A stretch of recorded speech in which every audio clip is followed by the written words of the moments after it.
Luke chapter 22. Judas agrees to betray Jesus.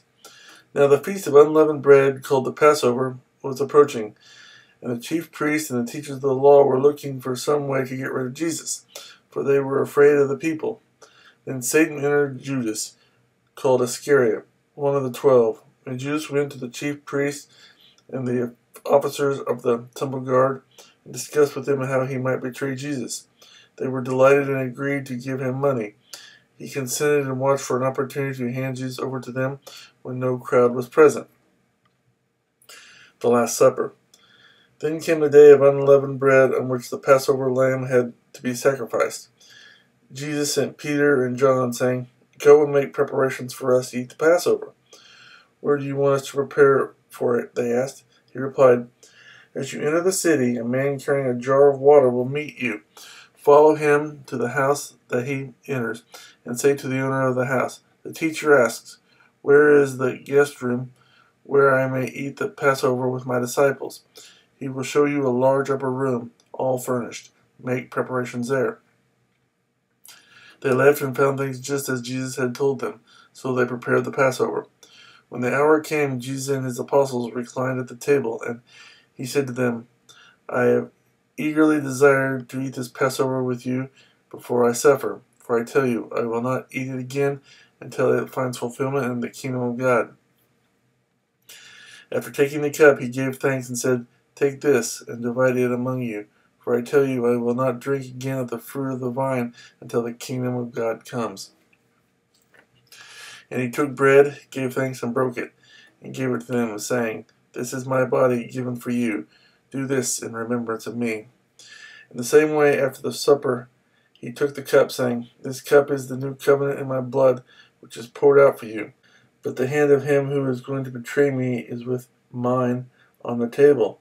The Son of Man will go as it has been decreed, but woe to that man who betrays him." They began to question among themselves which of them it might be who would do this. Also a dispute arose among them as to which of them was considered to be the greatest. Jesus said to them, "The kings of the Gentiles lord it over them, and those who exercise authority over them call themselves benefactors.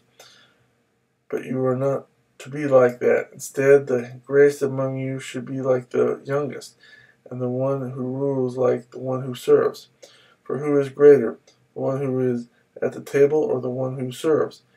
Is it not the one who is at the table? But I am among you as one who serves.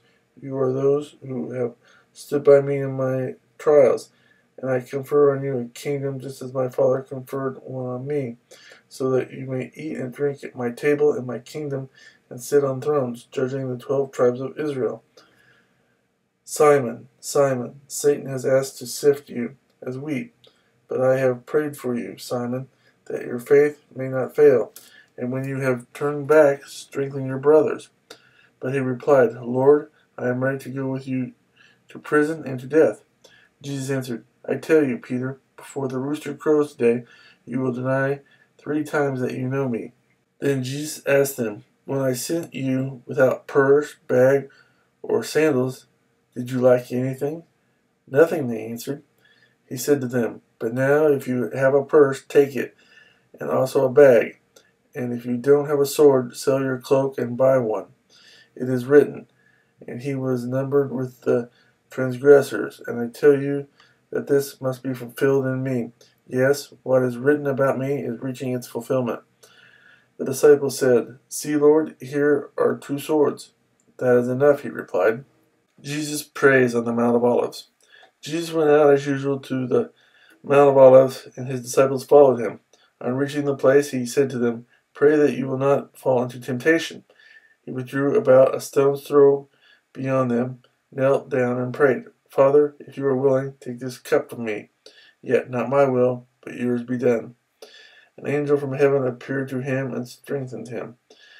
And being in anguish, he prayed more earnestly, and his sweat was like drops of blood falling on the ground. When he rose from prayer and went back to the disciples, he found them asleep, exhausted from sorrow. "Why are you sleeping?" he asked them. "Get up and pray so that you will not fall into temptation." Jesus arrested. While he was still speaking, a crowd came up, and the man who was called Judas, one of the 12, was leading them. He approached Jesus to kiss him, but Jesus asked him, Judas, are you betraying the Son of Man with a kiss? When Jesus' followers saw what was going to happen, they said, Lord, should we strike with our swords? And one of them struck the servant of the high priest, cutting off his right ear. But Jesus answered, no more of this. And he touched the man's ear and healed him. Then Jesus said to the chief priests, the officers of the temple guard, and the elders who had come for him, am I leading a rebellion that you have come with swords and clubs? Every day I was with you in the temple courts, and you did not lay a hand on me. But this is your hour, when darkness reigns. Peter disowns Jesus. Then seizing him, they led him away and took him into the house of the high priest. Peter followed at a distance, but when they had kindled a fire in the middle of the courtyard and had sat down together, Peter sat down with them. A servant girl saw him seated there in the firelight. She looked closely at him and said, this man was with him. But he denied it. Woman, I don't know him, he said. A little later, someone else saw him and said, you also are one of them. Man, I am not, Peter replied. About an hour later, another asserted, certainly this fellow was with him, for he is a Galilean. Peter replied, man, I don't know what you're talking about. Just as he was speaking, the rooster crowed. The Lord turned and looked straight at Peter. Then Peter remembered the word the Lord had spoken to him. Before the rooster crows today, you will disown me 3 times. And he went outside and wept bitterly. The soldiers mocked Jesus. The men who were guarding Jesus began mocking and beating him. They blindfolded him and demanded, prophesy, who hit you? And they said many other insulting things to him. Jesus before Pilate and Herod. At daybreak, the council of the elders of the people, both the chief priests and teachers of the law, met together, and Jesus was led before them. If you are the Christ, they said, tell us. Jesus answered, if I tell you, you will not believe me, and if I asked you, you would not answer. But from now on, the Son of Man will be seated at the right hand of the mighty God. They all asked, are you then the Son of God? He replied, you are right in saying I am. Then they said, why do we need any more testimony? We have heard it from his own lips.